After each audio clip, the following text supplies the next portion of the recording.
এখানে শীতের দু প্রকার সবজি আছে, একটা পালং শাক, একটা বাঁধাকপি। সবজি দুটোই আমি সুন্দরভাবে ধুয়ে নিয়েছি। তো আজকে আমি যেটা করব, এই দুই প্রকার সবজি দিয়ে আজকে অসাধারণ দুই প্রকার পাকোড়া তৈরি করব। প্রথমে আমি পালং পাকোড়া তৈরি করব। এখন আমি পাকোড়ার শেপ দিয়ে পালং শাকগুলো কেটে নেব। তো কাটা হয়ে গেছে, আমি এভাবে কেটে নিয়েছি একটু ঝুরি ঝুরি করে। এভাবে কেটে নিলে দেখতে সুন্দর হবে পাকোড়া। তো আমি যেভাবে কেটে নিয়েছি মাথার এই অংশগুলো আমি ফেলে দিয়েছি। ফেলার পর এভাবে ভাঁজ করে নিয়েছি। ভাঁজ করে নিয়ে মাঝখান দিয়ে কেটে নিয়েছি। এটা কিন্তু চাকু দিয়েও কুচি করা যাবে, বটি দিয়েও কুচি করা যাবে। তো কাটার পরে কিন্তু পাতাগুলো আর ধোয়া যাবে না। এখন যেটা করতে হবে, সামান্য একটু লবণ দিয়ে পাতাগুলো আমি 15-20 মিনিটের মতো মেখে রাখবো। লবণ দিয়ে রাখলে পাতা থেকে এক্সট্রা পানিগুলো ঝরে যাবে আর পোড়াটা খেতে একদম ক্রিস্পি হবে। এখন এটা 15 মিনিটের জন্য আমি মেখে রাখলাম। 15 মিনিট পরে আমি ফিরে আসবো। ফিরে এলাম 15 মিনিট পরে, অনেক পানি বেরিয়ে এসেছে। এখন আমি সব পানিগুলো চেপে ফেলে দেবো। চেপে নিয়েছি, একটুও পানি নেই। তো এভাবে আমি সব পাতাগুলো চেপে চেপে নেব। আমি সব পালং শাকগুলো চেপে চেপে নিয়েছি। এক্সট্রা যে পানিটা ছিল সেটা ফেলে দিয়েছি। এখন আমি বাকি উপকরণগুলো মিক্স করে নেব। কাঁচামরিচ কুচি দিচ্ছি স্বাদ অনুযায়ী, পেঁয়াজ কুচি দিলাম 1 কাপের মতো, হলুদ দিচ্ছি উঁচু করে 1 চামচ, লবণ দিলাম পরিমাণ মতো যেহেতু আগে দিয়েছি, হালকা একটু মরিচের গুঁড়া দিচ্ছি, এটা অপশনাল। সবকিছু ভালোভাবে মিক্স করে নেব। পেঁয়াজটা একটু বেশি দিলে পরে পাকোড়াটা যেমন খেতে টেস্ট হবে তেমনি ক্রিস্পি হবে। একটু ধনেপাতা দিচ্ছি, আবারও সব দলতো করে মিক্স করে নেব। এখন আমি মসুর ডাল বাটা দিচ্ছি, আবারও সব মিক্স করে নেব। মসুর ডাল বাটা দিলে যেমন ক্রিস্পি হবে তেমন খেতে টেস্ট হবে। আর শাকের চেয়ে মসুর ডাল বাটাটা একটু বেশি দিতে হবে, যেমন বাইন্ডিং এর কাজ করবে তেমন ক্রিস্পি হবে। এখন আমি শাক মিশিয়ে দেব।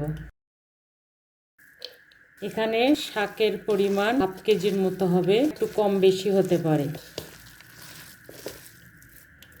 আর একটু ডাল বাটা দিয়ে দিচ্ছি, আমার কাছে কম মনে হয়েছে। তো এখানে মেজারমেন্ট কাপের 1 কাপ ডাল আমি ভিজিয়ে রেখে ব্লেন্ড করে নিয়েছি। আর একটু হলুদ লাগবে, হলুদ কম মনে হচ্ছে, 1 চামচ হলুদ দিয়ে দিলাম।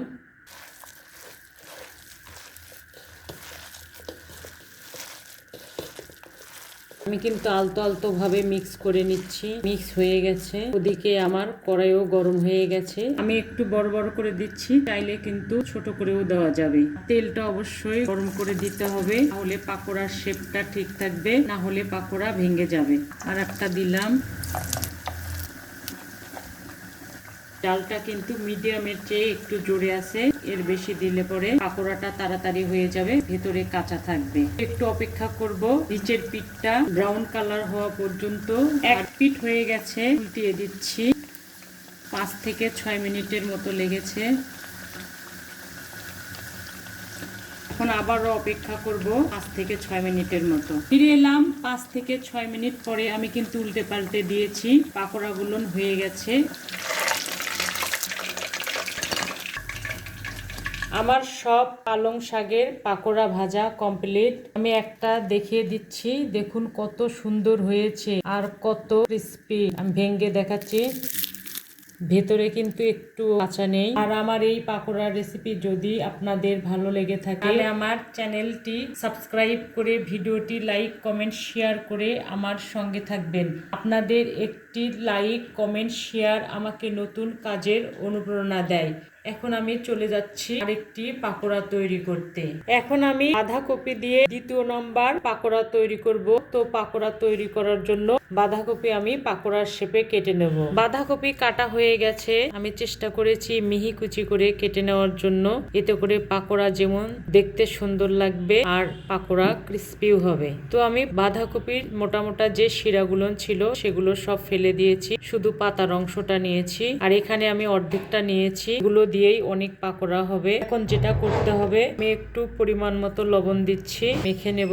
এতে করে পাতা থেকে এক্সট্রা পানি ঝরে যাবে। 20 থেকে 25 মিনিট মেখে রাখবো, কারণ বাঁধাকপির পাতা একটু মোটা, সফট হতে সময় নেবে।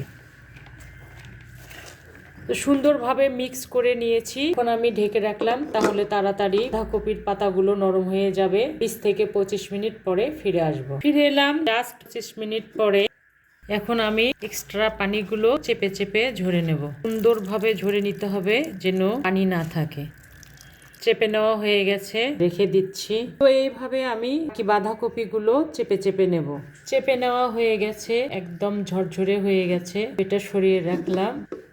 এই বলে বাকি উপকরণগুলো মিক্স করে নেব। ঝালটা স্বাদ অনুযায়ী, পেঁয়াজ কুচি 1 কাপ, লবণ দিচ্ছি পরিমাণ মতো যেহেতু আগে দিয়েছি, হলুদ দিচ্ছি 1.5 চামচ, একটু শুকনো মরিচের গুঁড়া দিচ্ছি। এখন এই উপকরণগুলো ভালোভাবে আমি মিক্স করে নেব।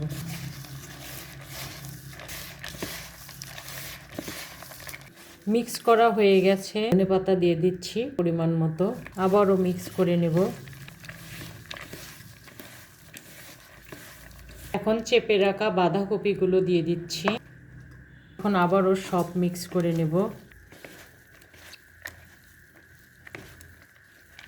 বাইন্ডিংয়ের জন্য আমি মসুরের ডাল দিচ্ছি। এখানে মেজারমেন্ট কাপের 1 কাপ ডাল আমি ভিজিয়ে ব্লেন্ড করে নিয়েছি, সেটা দিয়ে দিচ্ছি।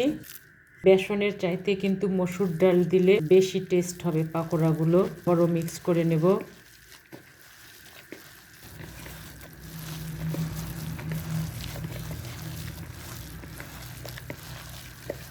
মিক্স করা হয়ে গেছে আর ওদিকে তেলও গরম হয়েছে। এখন আমি পাকোড়াগুলো ভেজে নেব। তেল একদম গরম হয়ে গেছে, এভাবে শেপ করে নিয়েছি। চাইলে কিন্তু এর চেয়ে ছোটও করা যাবে।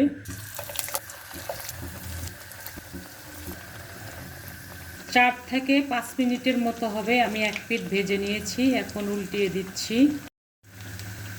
তো এই পিঠটাও আমি 4 থেকে 5 মিনিট ভেজে নেব, তারপরে ফিরে আসব। ফিরে এলাম 4 থেকে 5 মিনিট পরে।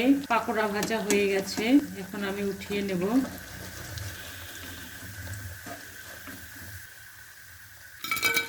এভাবে আমি বাকি পাকোড়াগুলো ভেজে নেব। সব পাকোড়া ভাজা কমপ্লিট। দেখতে কত সুন্দর হয়েছে, একদম গরুর মাংসের চাপের মতো লাগছে। আমি একটা ভেঙে দেখাচ্ছি কতটা ক্রিস্পি হয়েছে, ভেতরটা কত সুন্দর হয়েছে।